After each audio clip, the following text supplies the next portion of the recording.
It was supposed to be a routine quarterback workout, just another day at training camp, another set of reps, another opportunity to evaluate young arms in the dog days of August. Third-round pick Dillon Gabriel was expected to own the session. After all, he was a presumed future of the Cleveland Browns. A smart, accurate passer with enough mobility and a respectable college resume. He was the safe choice, the guy with a plan. But that plan, it got ripped to shreds the moment Shedeur Sanders stepped onto the field. What was expected to be a formality turned into a statement, because Shedeur didn't just outperform Dillon Gabriel. He redefined the event. If you're into the real story and all the messy twists they don't show on highlight reels, go ahead and subscribe. And if you're sticking around to see how this Browns QB chaos plays out, you should definitely be subscribed. Lights, camera, leadership. There's a difference between having talent and having presence. Gabriel came into the workout with his head down and his reps memorized. Mechanics tight, delivery clean, just enough zip on the ball to turn heads, but not enough to own the field. Shedeur, he walked out like the cameras were rolling, and the stadium was packed. Even if it was just practice, his footwork looked sharper than it ever had. His throws, crisp, calculated, and cocky in all the right ways. And his vibe, undeniable.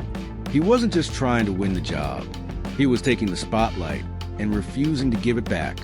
One drill in particular sealed the tone. A rollout to the right, defender closing in, eyes downfield, and boom, a strike to the sideline, right between the numbers.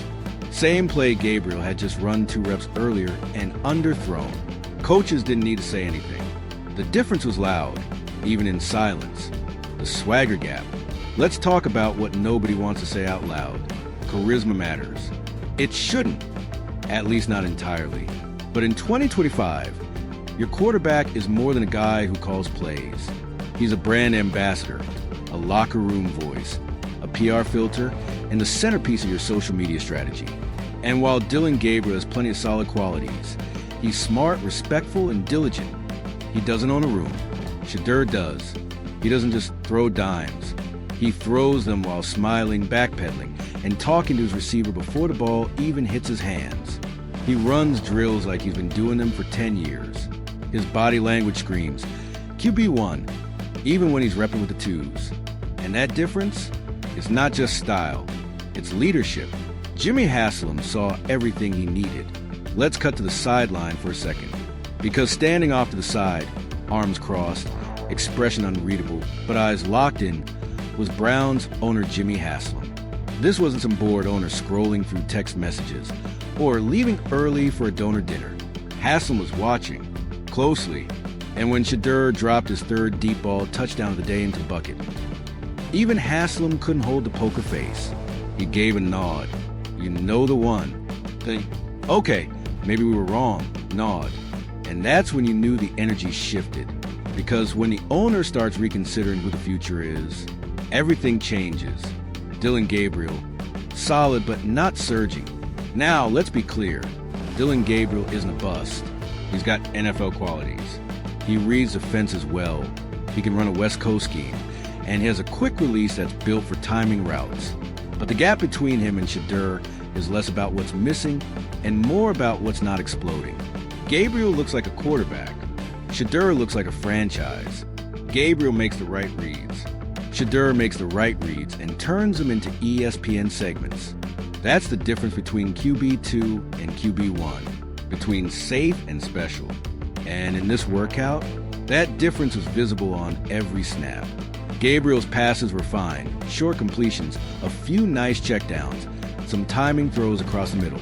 But after each rep, silence.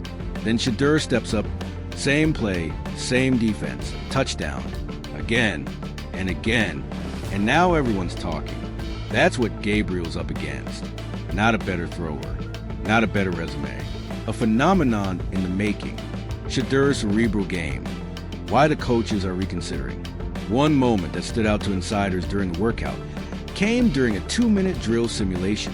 Shedeur audibles at the line, not just once, but twice, based on disguised pressure from the defense. He repositions the back, shifts the tight end, adjusts the slot route, and still gets the ball out on time. Result? Touchdown. That's not just preparation. That's command. You don't see that from most rookies. Heck, you don't even see that from some fourth-year starters. But Shedeur's cerebral approach is a result of years of high-level coaching, endless film sessions, and a deep understanding of not just how to play quarterback, but how to own the mental chess match that comes with it. Dillon Gabriel, for all his talents, isn't there yet. He's still processing, still adapting. Shedeur, he's already in the matrix. What the showcase really meant. This wasn't just a camp workout. It was a coming out party. The Browns didn't plan it this way. No one expected the cameras to follow Shedeur this closely.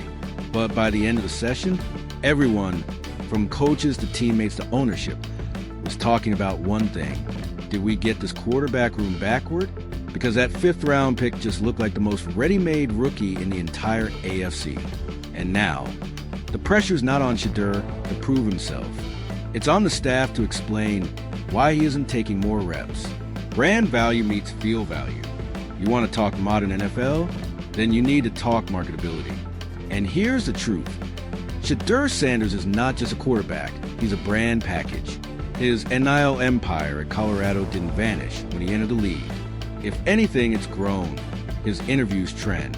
His merch moves. His training clips hit 1 million views within 24 hours. He is, for lack of a better term, primetime ready, pun very much intended. Now, teams don't have to care about that, but owners, they do, because quarterbacks don't just lead teams anymore. They lead franchises. And Shedeur, whether Cleveland wants to admit it or not, already feels like the face of one where the competition stands now. As it stands, Gabriel still has the depth chart advantage. He's getting more first-team reps. He's seen as a safer option to back up a veteran. But every time Shedeur touches a field, that gap closes. He's stacking performances, stacking influence, stacking confidence from the locker room, from the fans, and now, possibly from the top of the org chart. The Browns have to ask themselves, are we developing for future, or are we already watching it? Because Shedeur isn't knocking at the door anymore. He kicked it open and asked where the playbook is. Final word, the spark has been lit. So now what? Do the Browns stay rigid, play the politics, and let Gabriel take the job by default? Or do they lean into the obvious momentum and let the better quarterback rise, regardless of when he was picked? Because make no mistake, this isn't just about Shedeur versus Gabriel. It's about an organization deciding whether they still believe in hierarchy or whether they're ready to believe in greatness. And if Jimmy Haslam's expression during that workout is any clue, the tide is turning. What makes this saga even more compelling is the way it's unfolding in real time. It's not like Shedeur Sanders came with hype, so overwhelming that expectations were sky high. Quite the opposite. He was a fifth-round pick, a roll of the dice, a depth piece with a famous last name, and just enough intrigue to make for a solid camp storyline. But now, it's not a storyline anymore. It's a story. And as the Browns' quarterback situation teeters on the edge of an identity crisis, the people around the league, those in the locker room, those in the owner's box, and even those watching from rival sidelines, are seeing it happen before their eyes. Shedeur isn't coming for the job. He already won it. The Browns' coaching dilemma, trusting tape or trusting tradition. You got to feel for Kevin Stefanski just a little bit here. He walked into this camp expecting a routine QB depth chart. Vet in the driver's seat, third-round rookie as a developmental backup, and Shedeur Sanders as a fun project with upside but low expectations. Textbook, but the tape told a different story. It wasn't just that Shedeur was outperforming Dillon Gabriel. It's that he was doing it consistently. While Gabriel was still adjusting to the tempo of pro defenses, Shedeur was running 2-minute drills with NFL-caliber confidence. Every practice rep became a conversation starter. Every accurate throw under pressure raised an eyebrow. Every subtle leadership moment. A quiet conversation with a receiver, a well-placed audible, a head nod to the O-line, added more weight to the argument. And now Stefanski's trapped between two very real problems. Stick to the original plan, start Gabriel, and risk losing the locker room's faith. Let Shedeur take over and effectively admit that the entire offseason strategy needs rewriting. Either path brings heat, but only one has the potential to turn this team into a surprise contender. Locker room dynamics, when vets take sides. In any NFL locker room, especially during training camp, the energy tells you everything you need to know. And lately, that energy has started shifting around Shedeur. He's not the loudest voice. He's not holding court in front of reporters or flexing a highlight reel every time he finishes a drill. But there's a quiet confidence in the way his teammates have started responding to him. Veteran receivers are warming up to his cadence. Linemen are more vocal after his reps. Defensive players are reportedly talking about him behind the scenes, not with skepticism, but with respect. And that kind of respect doesn't come easy, especially for a rookie, especially for a fifth-rounder. But Shedeur is getting it anyway, not because he demanded it, but because he earned it. That's a dangerous dynamic for a coaching staff to ignore. Once a quarterback earns the trust of the locker room, the rest of the team starts quietly expecting him to lead. And if the coaching staff resists that momentum, players notice, and it erodes the culture from the inside. Ownership pressure is quiet, but real. Jimmy Haslam isn't the kind of owner who micromanages every detail, but he's involved enough to know what's happening. And after watching Shedeur's recent workout with his own eyes, it's safe to say his opinion is changing. There's a simple truth most people don't talk about. Owners don't draft quarterbacks to protect the coach's vision. They draft quarterbacks to win games and sell hope. And right now, Shedeur Sanders represents both. He's exciting, he's unexpected, he's media-friendly, and most importantly, he's producing. That means Haslam is watching every rep now, not just as an observer, but as a decision-maker. And if this franchise finds itself sitting on a potential star just to save face over a third-round pick, that's a decision that could haunt the building for years. Because in the NFL, a quarterback who energizes a team and a fan base is rarer than people realize. And letting that kind of fire die out before it gets going, that's not strategy. That's sabotage. Dillon Gabriel's fork in the road. This isn't a Shedeur versus Gabriel rivalry as much as it is a divergence in momentum. Gabriel still has fans in the building. He's respected for his college production and maturity. No one is saying he's not talented, but he's now stuck in a difficult spot. Because the longer Shedeur continues to shine, the more Gabriel's performances look like placeholders. Even on his best days, he's operating within the boundaries of the offense. He's not changing the rhythm. He's not dictating tempo. He's not creating magic when a play breaks down. He's executing, which is fine, but it's not transformational. And in the NFL, transformation is what separates a QB2 from a QB1. So now Gabriel has a choice. Keep pushing quietly, hoping for an injury or a regression from Shedeur, or start expanding his own game to catch up to a pace that wasn't supposed to exist yet. Because the worst-case scenario for Gabriel isn't that he loses the job. It's that he fades into the background while Sanders becomes the face of the future. Shedeur's football IQ, the wild card nobody predicted. Plenty of people expected Shedeur to have arm strength, to be mobile, to bring some flair. What they didn't expect, the football IQ.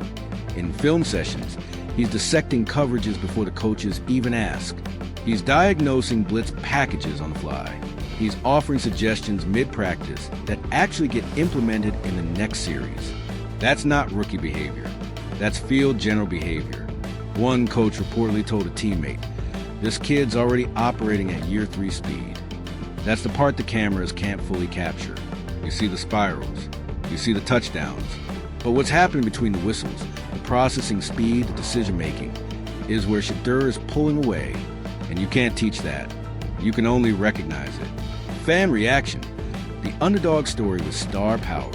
Cleveland fans are some of the most emotionally invested in the league. They've been burned. They've been patient.